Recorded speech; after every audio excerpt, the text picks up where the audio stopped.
हरियाणा विधानसभा चुनाव में कांग्रेस आम आदमी पार्टी से गठबंधन को तैयार हो चुकी है। कांग्रेस की केंद्रीय चुनाव समिति की बैठक में राहुल गांधी ने इस पर चर्चा की और साथ लड़ने की संभावनाएं तलाशने को कहा। आपको बता दें, नई दिल्ली में हुई कांग्रेस की केंद्रीय चुनाव समिति की बैठक में लोकसभा के नेता प्रतिपक्ष राहुल गांधी ने कांग्रेस नेताओं से पूछा कि क्या अकेले चुनाव लड़ने से नुकसान नहीं होगा, गठबंधन की कोई संभावना बन सकती है। इस पर हुड्डा ने कहा कि आम आदमी पार्टी हरियाणा में ज्यादा सीटें मांग रही है, उन्हें सिर्फ 3 से 4 सीटें ही दी जा सकती है। इस पर राहुल गांधी ने कहा कि वोटों के बिखराव को रोकने के लिए मिलकर लड़ना ही ठीक है। उन्होंने हुड्डा से कहा कि इस पर विचार करना चाहिए और संभावनाएं भी देखनी चाहिए। राहुल गांधी ने केसी वेणुगोपाल के नेतृत्व में दीपक बावरिया, अजय माकन और भूपेंद्र सिंह हुड्डा की 4 सदस्यीय टीम बनाई है। यही कमेटी आम आदमी पार्टी के अलावा समाजवादी पार्टी से भी गठबंधन पर बात करेगी। उधर आम आदमी पार्टी के नेता और राज्यसभा सांसद संजय सिंह ने कहा है कि बीजेपी को हराना प्राथमिकता है हमारी, मगर इस पर फैसला अरविंद केजरीवाल की सहमति से लिया जाएगा कि कौन गठबंधन में होगा, कौन नहीं। आम आदमी पार्टी ने कांग्रेस से दिल्ली और पंजाब से लगती 10 सीटें मांगी है, लेकिन 7 सीटों से आगे बढ़ने को वो तैयार नहीं है। हरियाणा में विधानसभा चुनाव को लेकर कांग्रेस की मैराथन बैठक में 41 सीटों पर चर्चा हुई। इनमें से 32 सीटों पर प्रत्याशियों के नाम तय हो गए। कुमारी शैलजा, रणदीप सिंह सुरजेवाला की उम्मीदवारी को लेकर भी पार्टी आलाकमान पर निर्णय छोड़ दिया गया है। मल्लिकार्जुन खड़गे और राहुल गांधी इस पर फैसला लेंगे। बैठक के बाद मीडिया से बातचीत करते हुए हरियाणा में कांग्रेस के प्रभारी दीपक बावरिया ने कहा कि अब तक 66 सीटों पर उम्मीदवारों के नाम तय हो चुके हैं। साथ ही उन्होंने कहा कि कांग्रेस की पहली सूची गुरुवार को जारी होगी। आम आदमी पार्टी से गठबंधन को लेकर चल रही कवायद में बावरिया ने साफ कर दिया कि इस पर पार्टी अभी और चिंतन करेगी। अगले 1-2 दिनों में तस्वीर साफ हो पाएगी। दरअसल पार्टी में एक बड़ा तबका राज्य में आम आदमी पार्टी से गठबंधन के खिलाफ है। यह चर्चा भी इस प्रेस कॉन्फ्रेंस के बाद खूब होने लगी। राहुल गांधी ने गठबंधन की चर्चा ऐसे नहीं की है। वो समझते हैं कि अलग अलग लड़े तो फंसेंगे, फायदा बीजेपी को मिल जाएगा। साल 2022 में गुजरात विधानसभा में बीजेपी के खिलाफ काफी सत्ता विरोधी लहर थी। इसके बावजूद बीजेपी ने सत्ता हासिल कर ली।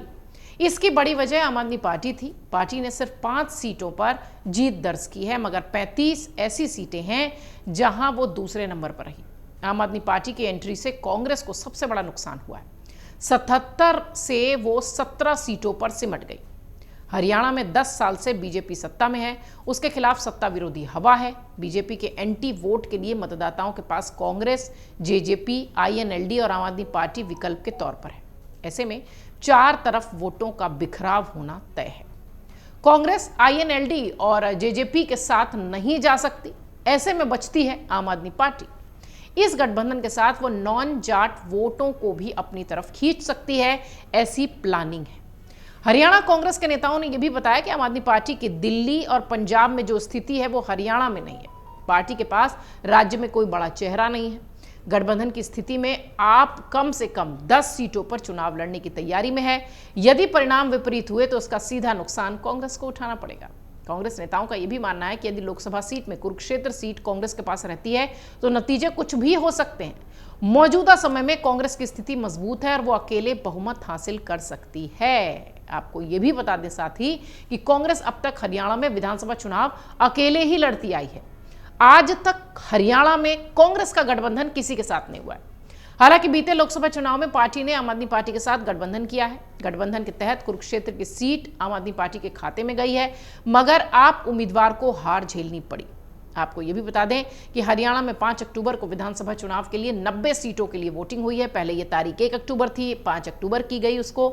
वोटों की गिनती 8 अक्टूबर को जम्मू कश्मीर के साथ ही होगी। जैसा कि हमने बताया, बिश्नोई महासमाज और बीजेपी ने चुनाव आयोग को चिट्ठी लिखकर तारीख बदलने की मांग की थी, जिसके बाद तारीखों में बदलाव किया गया। बिश्नोई समाज के अनुसार गुरु जंभेश्वर वार्षिक उत्सव है। ऐसे में वोटिंग परसेंटेज कम हो सकता है। लगभग 2 तारीख के आसपास ये मेला शुरू होता है। बड़ा पर्व के तौर पर यहाँ के लोग इसे देखते हैं, इसलिए चुनाव आयोग से अपील की गई थी और डेट चेंज की गई। 5 अक्टूबर को फिलहाल हरियाणा में चुनाव है।